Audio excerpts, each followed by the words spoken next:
और मैं आपसे फिर वादा कर रहा हूं, जो बार बार मैं बोलता हूं, एक एक व्यक्ति का 1-1 रुपया कर्जा माफ करवाया जाएगा। या तो सरकार को कर्जा माफ करना पड़ेगा, या फिर ऐसी सरकार लेकर के आएंगे जो सबसे पहले जनता कर्जा माफ करे। जो सांसद, जो नेता जनता के साथ नहीं है, अब जनता उसका साथ नहीं देगी। और तुम्हें भी यह काम करना पड़ेगा, जाति धर्म से ऊपर उठना पड़ेगा। हमारी जाति एक ही है, क्या कर्जे वाले हैं भैया, हमारा धर्म एक ही है, कर्जे वाले हैं। क्योंकि वो करेंगे, तुम्हें धर्म के नाम पर लड़ाएंगे, जाति के नाम पर लड़ाएंगे, तुमने कर्जे पर अड़े रहना है। भैया हमारा कर्जा माफ करोगे, हम आपका साथ देंगे। हमें क्या मिल रहा है? तुम सरकारें बना लेते हो, हमें लड़ा लेते हो, लेकिन हमें क्या मिल रहा है? और हम किसी नेता, किसी पार्टी के विरोधी भी नहीं है। जो जनता का साथ देगा, हम उसके साथ खड़े।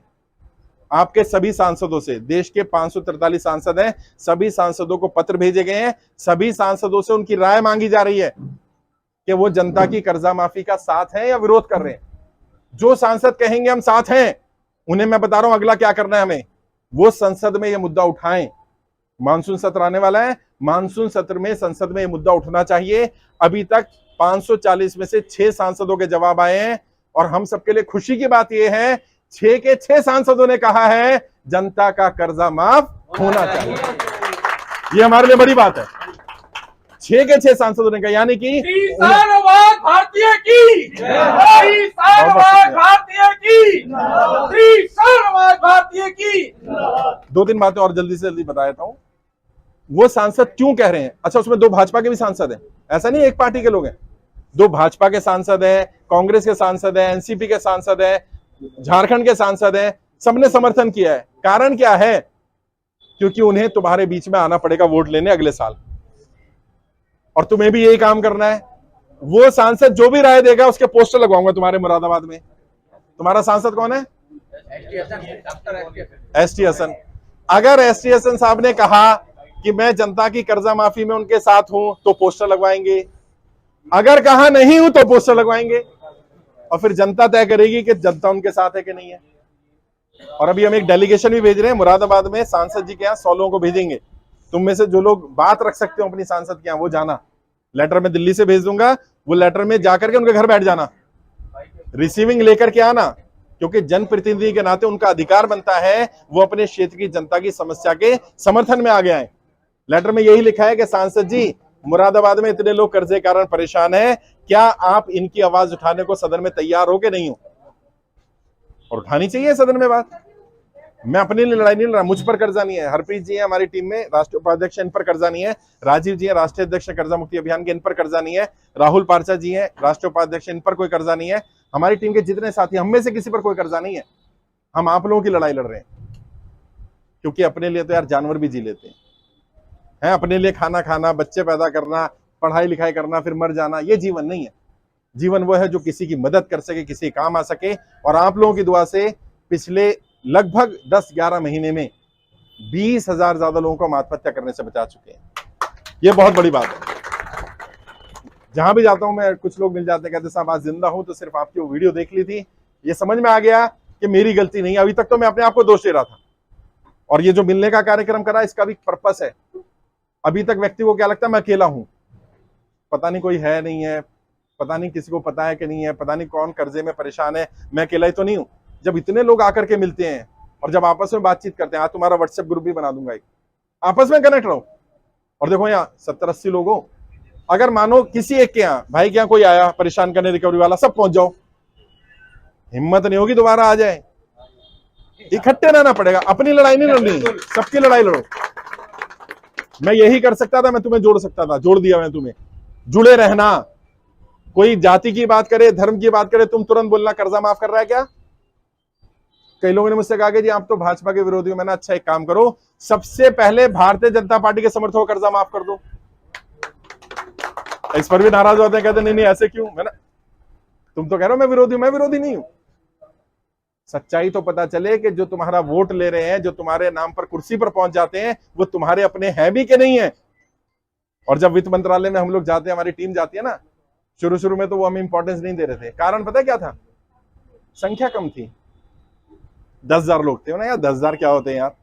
अच्छा, जब संख्या हो गई 20,000, थोड़ा दबाव पड़ा। संख्या हो गई 50,000, और दबाव पड़ा।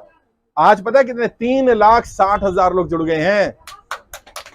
और आपके मुरादाबाद में 7,000 लोग जुड़े हुए हैं, सोचिए 7,000। अगर ये 7,000 लोग इकट्ठे हो जाए ना, अभी समस्या क्या, बहुत सारे लोग घर से निकल नहीं रहे। मैंने कहा ना डर है। एक व्यापारी है आपके ही मुरादाबाद के, उनसे बात हो रही थी अभी 3-4 दिन पहले। उन्होंने कहा सर 13 करोड़ 14 करोड़ का कर्जा है, सबके सामने नहीं आ सकता, सब मुझे जानते हैं, लोगों को पता चल जाएगा। मैंने भाई साहब जिस दिन घर कुड़की हो जाएगा, जिस दिन फैक्ट्री पे कब्जा हो जाएगा, तब भी तो सबको पता चल जाएगा ना। उस मनुष्य दिन का इंतजार क्यों कर रहे हो भाई? कह रहे नहीं सारे जानते हैं, फिर मार्केट में बदनामी हो जाएगी। मैंने बदनामी से डरोगे तो ये कर्जा कभी माफ नहीं होगा, ये फांसी का फंदा बन जाएगा। सामने आना पड़ेगा भाई। देखो बाबा साहब अम्बेडकर ने भी कहा था, कीमत चुकानी पड़ेगी तुम्हें, चुप रहने की कीमत भी चुकानी पड़ेगी, बोलने की कीमत भी चुकानी पड़ेगी। बोलने की कीमत सिर्फ तुम्हें चुकानी है, चुप रहने की कीमत तुम भी चुकाओगे और तुम्हारी आने वाली पीढ़ियां भी चुकाएंगी। इसलिए बोलो। अगर किसी का नोटबंदी के बाद व्यापार बंद हुआ तो बोलिए। अगर किसी का नोटबंदी, जीएसटी, लॉकडाउन के कारण व्यापार बंद हुआ, नौकरी छूट गई, ये बात बोलनी पड़ेगी। कब तक घुट घुट के जीते रहोगे? और एक सरकार के मंत्री, मैं नाम नहीं लूंगा, उन्होंने पता क्या कहा? कहते हैं भारत की अर्थव्यवस्था पर लॉकडाउन का या कोरोना का असर ही नहीं पड़ा। अरे कौन सी दुनिया में जीरो यार? किसी भी मार्केट में जाकर के पूछ लो व्यापारी से कि व्यापार कितना था और कितना रह गया। भाई साहब 10% भी व्यापार नहीं रहा है। मैं चांदनी चौक मार्केट में गया, दिल्ली की सबसे बड़ी मार्केट है चांदनी चौक, आप भी जाते होंगे, होलसेल मार्केट है। व्यापारी रो रहे हैं। एक व्यापारी के यहाँ गया, उसके भाई ने सुसाइड कर लिया, आत्महत्या कर ली। 50 लाख रुपए का लोन था, प्राइवेट फाइनेंसर से था, 10% मासिक ब्याज पर। अब जो व्यापारी वो समझेगा 50 लाख रुपए अगर आप ब्याज पर ले लो 10% पर महीने का, 5 लाख रुपए महीना कहां से दे देगा यार? मरना ही था उसको। और कहते वो साहूकार लोग इतना बदतमीजी करते हैं, इतना कि घर आ जाएंगे, बैठे रहेंगे 2-2 घंटे, क्योंकि उनका तो कंट्रोल है। और ज्यादातर ये जो रिकवरी वाले या साहूकार लोग काम कर रहे हैं ना, इनके पीछे भी कोई ना कोई नेता मिलेगा, तुम्हें देख लेना, क्योंकि बिना पॉलिटिशियन की मदद के काम हो नहीं सकता। लेकिन वो क्यों कर पा रहे हैं? क्योंकि तुम अकेले हो, उन्हें तुम अकेले दिखते हो। जब इतने दिखोगे उनकी हिम्मत नहीं आएगी। और कई लोगों ने आपने केंद्र खोल रखा होगा, कर्जा मुक्ति केंद्र खोलो, निःशुल्क है वो भी। मेरी ईमेल आईडी है freekmkindia@gmail.com, उस पर मेल कर दोगे, आपको बैनर आ जाएगा। कुछ मत करो, बैनर का प्रिंट निकाल के घर पे लगा लो, दुकान पे लगा लो, गाड़ी पे लगा लो। मैंने देखा उसका असर इतना है कि लोग कम से कम बदतमीजी नहीं करते, गाली गलौच नहीं करते। और जब कोई रिकवरी वाला आ रहा है, आ सकता है आपके घर पे, अधिकार है उसका। जैसे आए तुरंत 3 डॉक्यूमेंट पूछ लो। सबसे पहला आई कार्ड, बिना आई कार्ड के आप उसे जानकारी भी नहीं देंगे। आई कार्ड होना जरूरी है। अगर उसने आई कार्ड दिखा दिया तो आई कार्ड उसी बैंक का होना चाहिए जिस बैंक से आपने लोन लिया। अगर वो कहता नहीं जी मेरी कंपनी को दिया काम, रिकवरी एजेंसी को, कोई बात नहीं, रिकवरी एजेंसी का आई कार्ड दिखा दिया। अब तुझे जो वर्क ऑर्डर मिला उसका लाइसेंस दिखा तेरे को। और डीआरए का एक सर्टिफिकेट होता है, डेप्ट रिकवरी एजेंट, उसके लिए कोर्स करना पड़ता है, सर्टिफिकेट लेना पड़ता है, उस सर्टिफिकेट की कॉपी मांगो। अगर आपके घर आया तो विजिटिंग के लिए उसको एक परमिशन लेनी पड़ती है, विजिट का परमिशन लेटर दिखाओ कि मेरे घर विजिट करने की आपको परमिशन मिली। मैं कैसे मान लूं? कोई भी बैंक में 1000 एम्प्लॉय है, सभी मेरे घर आते रहेंगे? ऐसे थोड़ी चलेगा। किसको विजिट की परमिशन दी है? अगर तुम इतना पूछ लोगे तो दोबारा वो तुम्हारे साथ बदतमीजी नहीं कर सकता।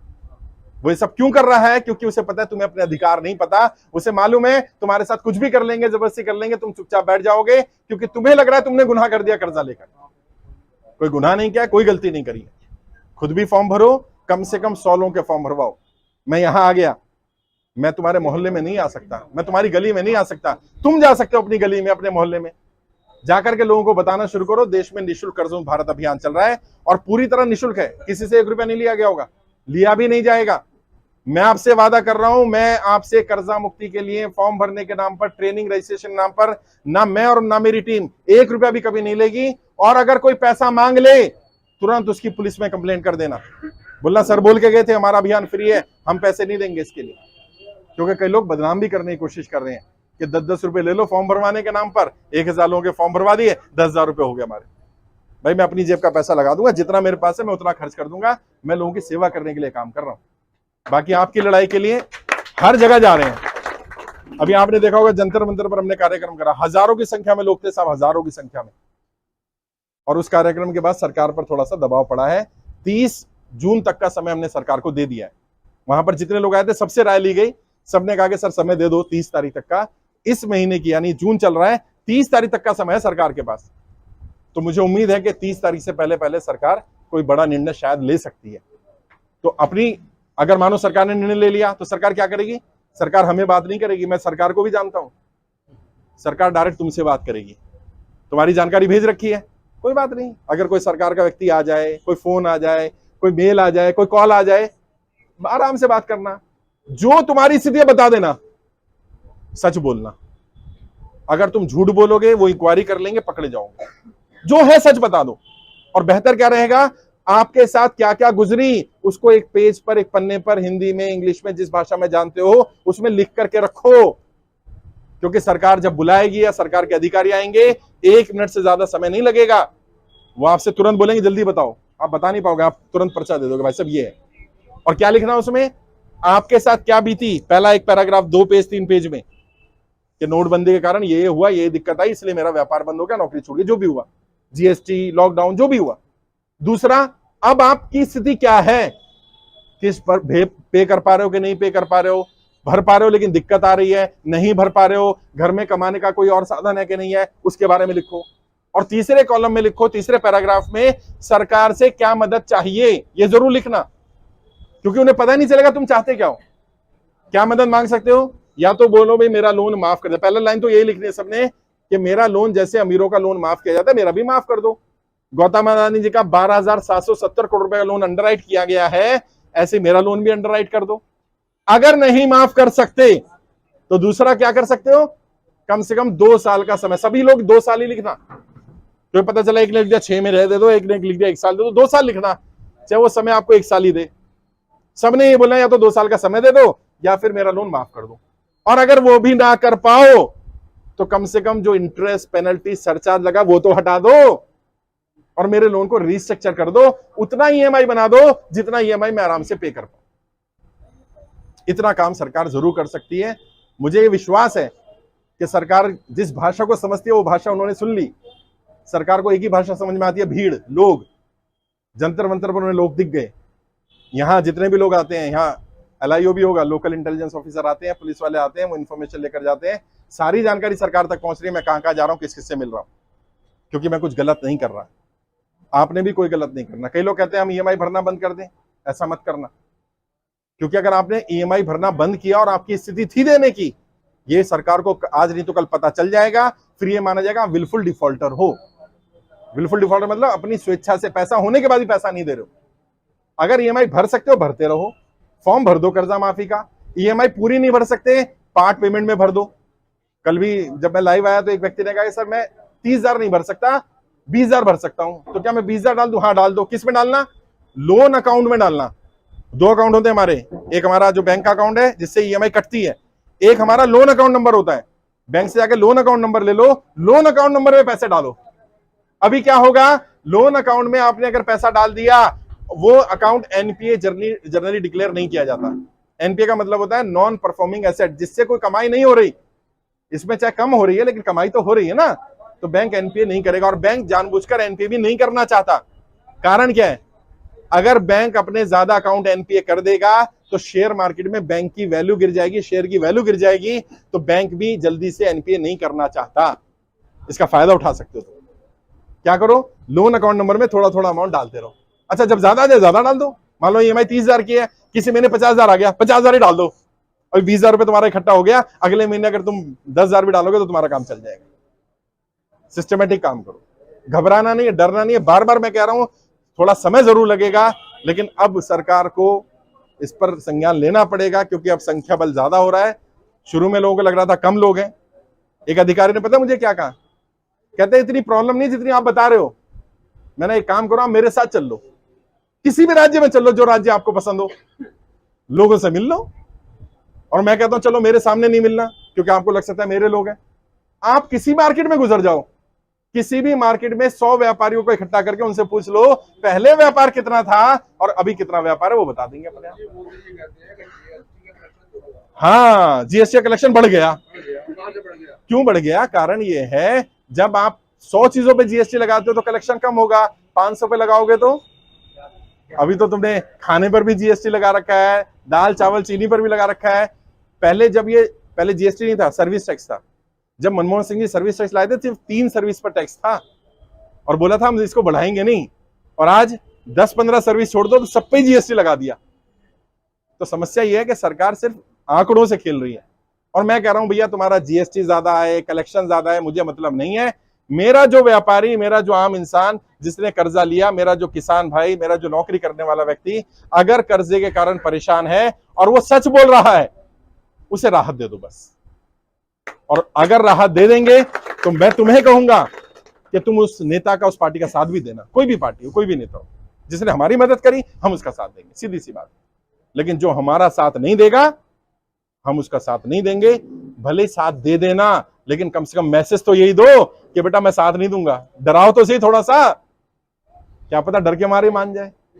और सरकार को, नेताओं को एक ही डर है, मैं पॉलिटिकल ट्रेनर हूं, मैं जानता हूं, जब उन्हें लगता है मेरा वोट खिसक सकता है, बस ये सबसे बड़ा डर लगता है उनको, क्योंकि उनके सारे काम जो होते हैं वो वोट के लिए होते हैं। तो वोट खिसक रहा है ऐसा मैसेज तो दो, बाद में वोट किसी को भी दे देना, क्या फर्क पड़ रहा है। एक बार लोन तो माफ हो जाएगा, मुझे उम्मीद है लोन माफ होगा। आप सबसे मुलाकात करेंगे, सबसे मिलेंगे। जिन लोगों ने अपनी एंट्री करा दी, एक एक करके बुला रहा हूं, बिल्कुल नहीं घबराना, चाहे 2 घंटे लगे, मैं सबसे मिल करके जाऊंगा। बहुत बहुत शुक्रिया, आप सबसे मिलेंगे, मुलाकात करेंगे। कोई नोटिस आया हुआ अगर आपके पास, तो नोटिस की अगर कॉपी आपके पास है तो बहुत बेहतर रहेगा। अगर मंगा सकते हैं व्हाट्सएप पर भी होगी।